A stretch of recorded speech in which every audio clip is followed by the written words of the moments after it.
யோவான் எழுதின சுவிசேஷம் 3வது அதிகாரம் அதனுடைய 34வது வார்த்தையில் எப்படி வாசிக்கிறோம்?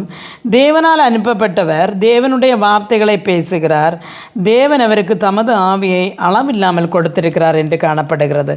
அருமையான தேவனுடைய பிள்ளைகள், இங்கே இயேசு சொல்கிறார், தேவனால் அனுப்பப்பட்ட மனுஷனுக்கு தேவன் தம்முடைய ஆவியை அளவில்லாமல் கொடுக்கிறார் அப்படி என்று சொல்லப்படுகிறது.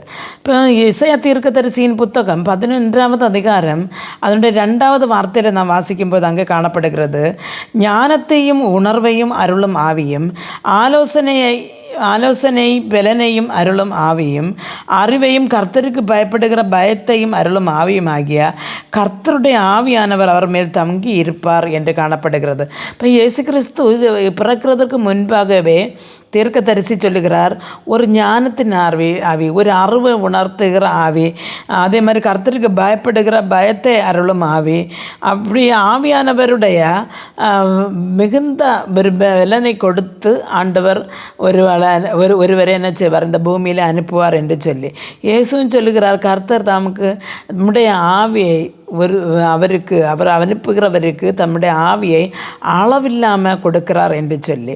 அப்போ இந்த கிறிஸ்து பிறப்பை ஆഘോഷിக்கிற நாம் கிறிஸ்துவுக்கென்று நம்முடைய வாழ்க்கையை நாம் அர்ப்பணிக்கும் போது நமக்கு அவருடைய ஆவியின் பலம் நமக்கு அளவில்லாமல், எப்படி நம்மளால் கூட நியந்திரிக்க பற்றாது, அடுத்தவங்களாலையும் புரிந்து கொள்ள முடியாது, அப்படிக்கும் கர்த்தருடைய ஆவியை கொண்டு நிரப்புவார் என்று சொல்லி ஆண்டவருடைய வசனம் சொல்லுகிறது.